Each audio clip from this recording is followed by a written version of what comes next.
But you have to become, at your own pace, at your own comfort level, more and more and more as the Creator is. And you have to not be afraid of embracing your power. And you have to know that you're a good person, that you are an abundant being that does not perceive lack and therefore does not need to steal happiness from others in order to be happy him or herself. This is where the false humility story comes into play. It's like, well, if I am powerful, then other people must lack power. If I am happy, then other people must be lacking happiness. If I'm happy, I can only be happy by stealing it from you because there's only so much water on this planet, because there's only so much money in the banks, because there's only so much happiness around. Man-made thoughts, not God-made thoughts. How does God see life? How does the Creator see life? How does your higher self perceive this moment?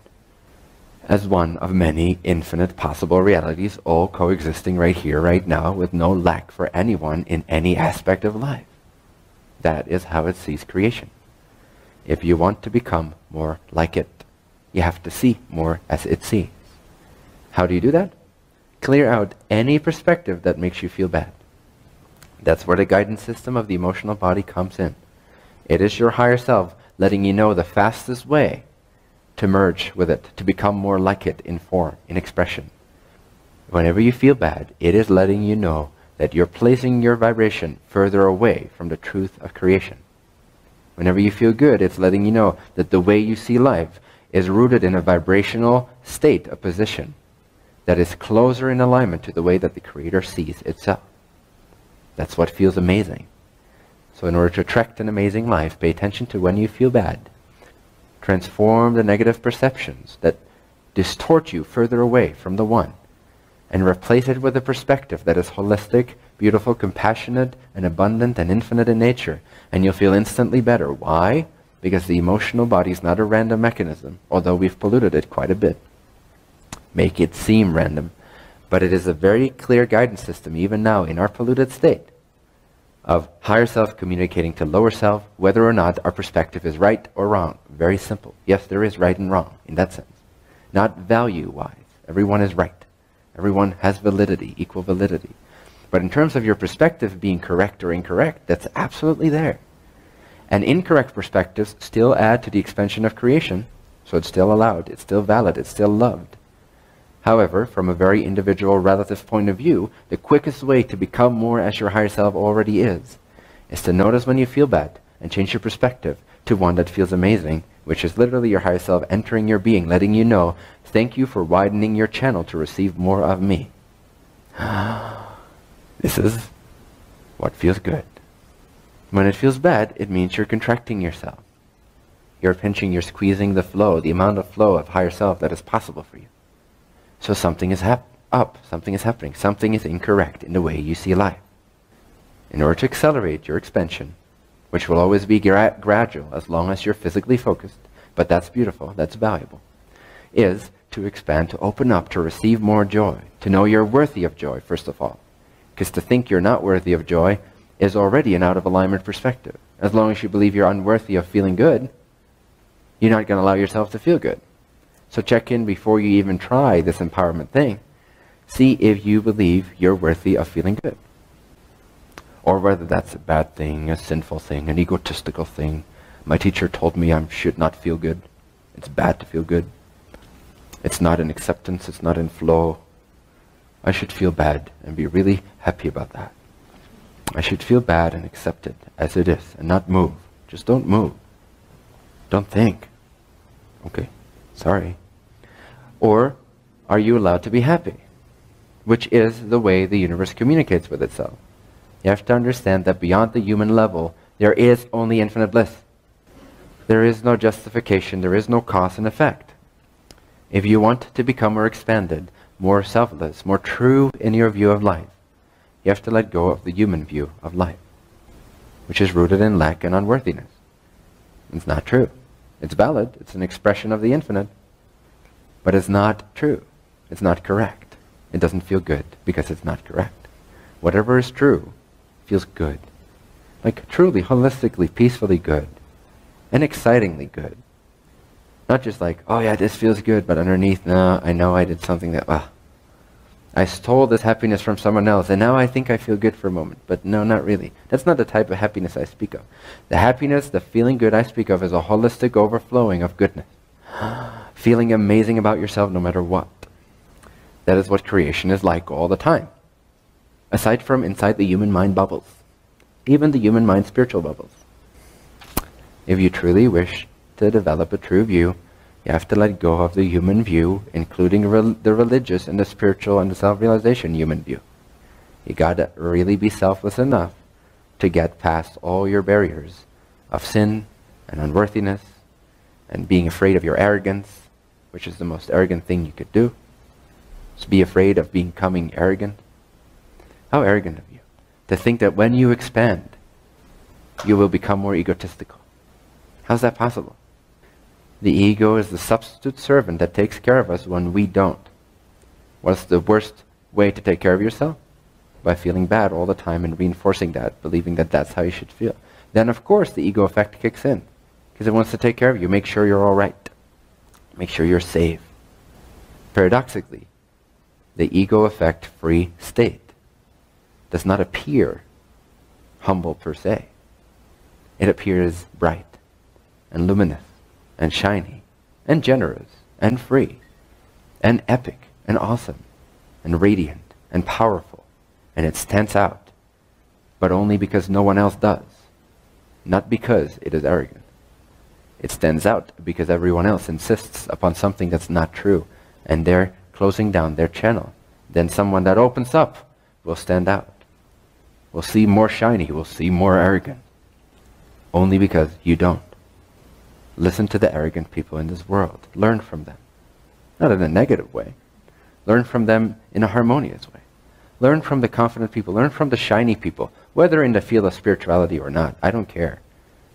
Can be a business owner that's highly successful. And yes, that may have a lot of misperceptions regarding the nature of reality.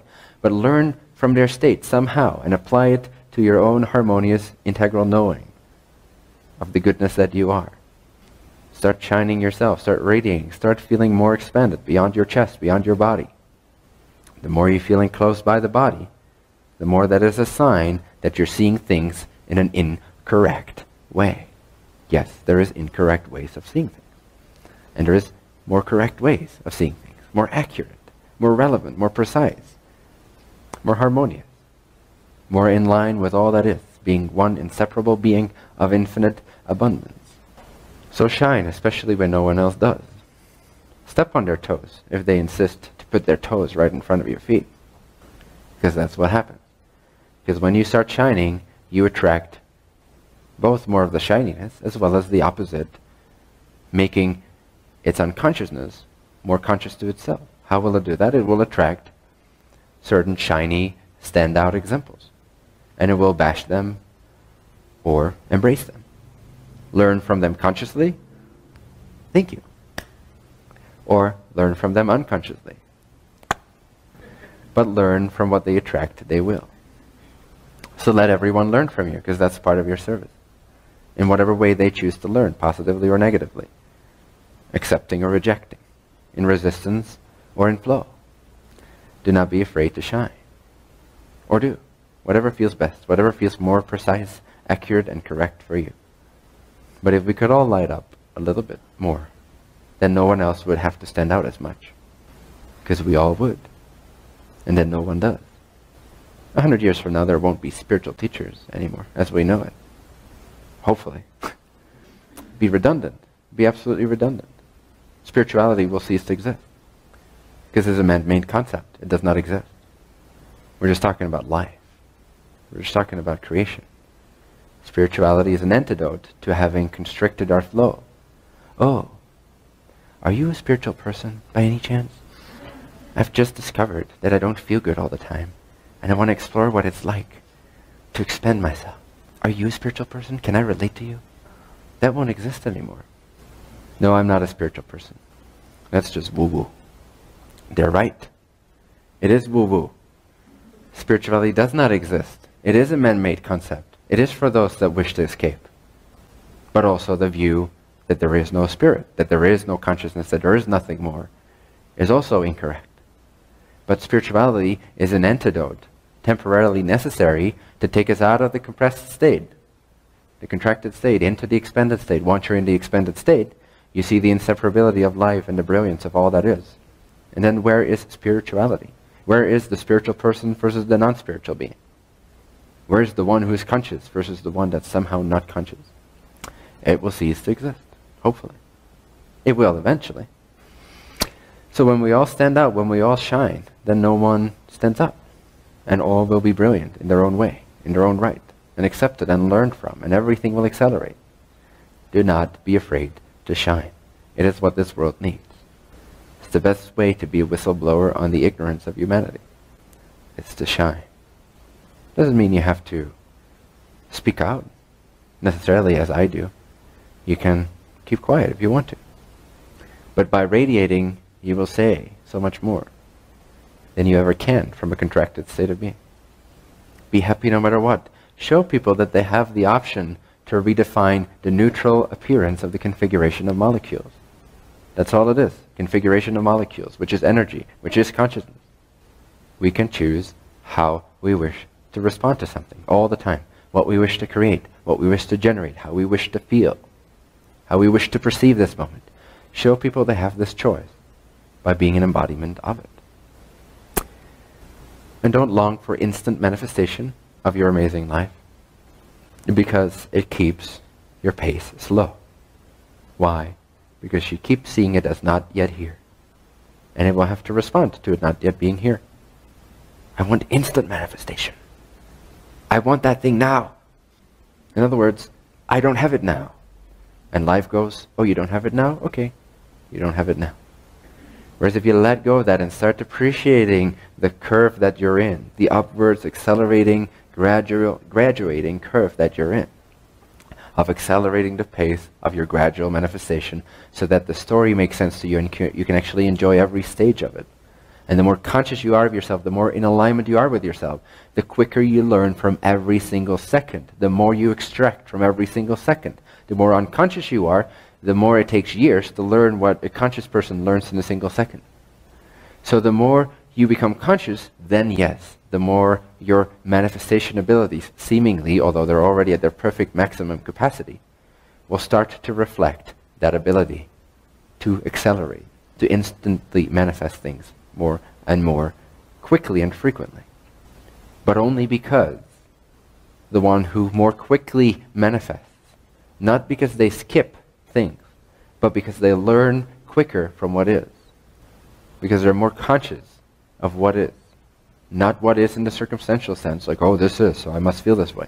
What is meaning, this shows up right now. It's a reflection of who I am. What do I want next? I want this next. Oh, this is a reflection of who I was. What does it teach me? Oh, this does not feel quite the way I thought it would feel. This, however, is amazing. Whoop. Full amazingness here right now. Whoop. And then it reflects itself again. Oh, what does this reflect in me? Awesome. So the more consciously you learn, the more quickly within a similar, seemingly lifespan reality, you manifest.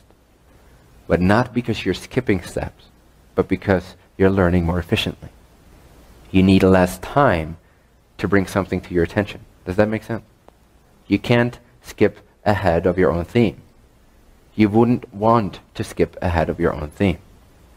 Only the mind, rooted in the idea something is lacking now, thinks it desires that. But your true being desires to tell every single step of this story. How fun would it be to read a book and then to go from one page to the other and suddenly you notice you're missing a couple of scenes. It's like, wait, what? I have no context to understand this. It's not interesting anymore. Same is the case from the higher self point of view. And from the personal consciousness point of view. You want to know what happens every step of your way, of your theme, no? Learn faster. Be more attentive. Be more excited about what appears and what it shows you and how you wish to recreate what is. And how you wish to recreate what is.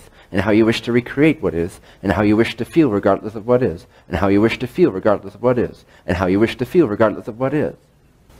So that what it takes someone else to take 10 years to learn and express and manifest takes you 2 days. That is acceleration. It's not skipping ahead of yourself. It is learning more efficiently. A little side note to that, a little disclaimer. To the one that is in the accelerated stage, 2 days will feel like 2 years. What a perfect way to practice patience? By learning not to wait. Because if you're not waiting, you don't need patience. How can you not wait? By being in full joy regardless of what is. So what I'm saying is, yes, you'll accelerate what takes someone else to pay attention to in 2-year time span, because they're just so unconscious and not willing in that moment to face themselves, to make contact with their direct experience, their own creation. Those 2 days to you will feel like 2 years. So you'll still have the same sense of, when is this coming? When is this happening? It's been 2 hours. My new house hasn't arrived yet. What the F? Whereas someone else that learns at a pace of 2 years what you do in 2 days, they go like, man, you're moving fast. I didn't know this was possible. And you're like, what, fast? Well, I guess I can see that from your point of view. Oh yeah, awesome. Well, thank you. Now I appreciate my flow that much more. And voila, the house comes. Because you were in appreciation of your flow, you changed your state of being. So always be in appreciation as much as you can. Be in confidence as much as you can. Take everything as a sign that things are working out, that you are being amazing, that you are learning. Always enjoy your present learning curve by knowing that it's awesome. And then what will always be gradual will accelerate. And by the end of a single lifetime, you will have written such an epic story for yourself that even though 20 years ago you thought you turned it into a book, by then you would know where to start.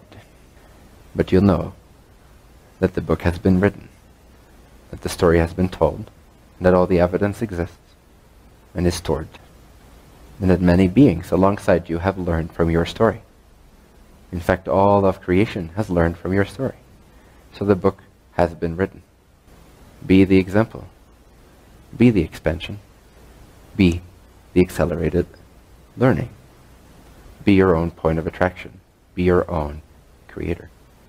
And everything else will benefit too. For after all, there's only one.